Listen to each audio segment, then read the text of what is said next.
Okay, so the last example I would like to discuss is the two-dimensional integrational problem. So in the previous examples, we have seen how we can handle the one-dimensional problems.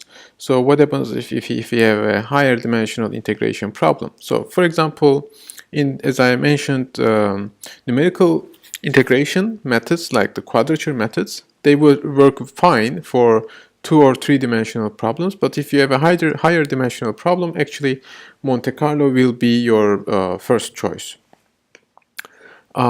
So for example, let's look at this example here. We have an integration problem, x squared plus y squared. It's a two-dimensional problem, and this is not over the unit interval.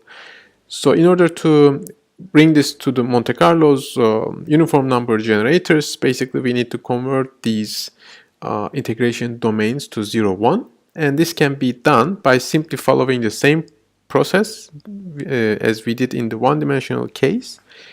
And the only difference is now we need to apply the change of variables to map these domains to 0, 1 for each variable. So you can see that we can do this by defining u1 as x minus 2. So this becomes 0, 1. And we need to define u2 here as y over 2. Okay, so here this is actually with respect to the first integration is with respect to dx. So that's going to be substituted by u1. And the second is with respect to y here. You can see this is with respect to y. And we need to divide because this is from 0 to 2. If we divide it by 2, we get this as 0, 1. So basically, once you are okay with changing the variables in this integration, now we can solve this in Matlab. We can approximate. For this problem, we can actually directly integrate and calculate the exact solution. So the exact solution here is given as 46 divided by 3. So that's 15.33. So how can we now do this in Monte Carlo? In Monte Carlo, basically first I need to define my function with this add operator. So this is a two-variable function now. So I'm going to use again my vectorized operation with respect to x and y. So now I define my function, and actually we can also use the Matlab's two-dimensional integral function, which is integral 2. You need to input your user-defined function, and then you need to input your original basically integration domain, which is from 2 to 3 and 0 to 2, okay, for the y variable. So if we do this, we can see that actually we pretty much get the exact solution. So how can we do the same thing? How can we approximate the same integral using the Monte Carlo simulation? So in order to do the Monte Carlo simulation, remember that we are generating uniform numbers using this rand function.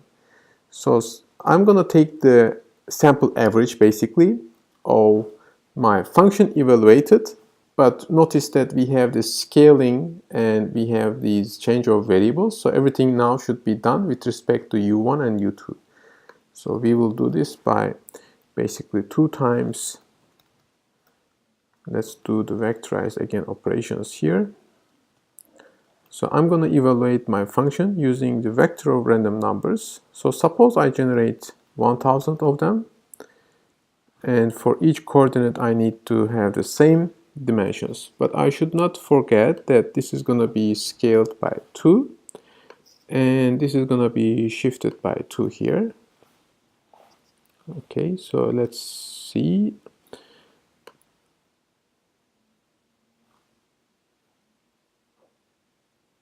So I need, I think, one more parenthesis here. So we can see that actually Monte Carlo simulation, which is now the sample average of these function evaluations, gives us also close result. Of course, if you want to get higher accuracy, you need to increase the number of samples that we get from the uniform random number generator, so that we get a better result, as we can see. So now you can actually solve higher dimensional problems using the Monte Carlo integration.